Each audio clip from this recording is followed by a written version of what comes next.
ధైర్యం చూపించారు, అవసరమైన చోట సంధి చేసుకున్నారు. కానీ శివాజీకి సంబంధించిన ఈ పోరాట చరిత్రను మనం స్మరించుకుంటాము. కానీ శివాజీకి సంబంధించినటువంటి మరొక విషయాన్ని మనం మరిచిపోతాం. ఈరోజు మనమందరము జై జవాన్ జై కిసాన్ అన్న నినాదం ఇస్తారు.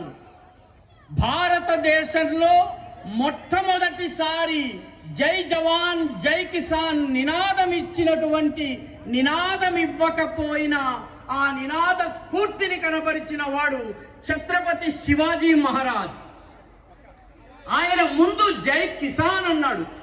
ఎందుకంటే మొఘలుల పాలనలో ముస్లిం పాలకుల దురాగతాల వల్ల మన పొలాలు బీడుబడిపోయినాయి.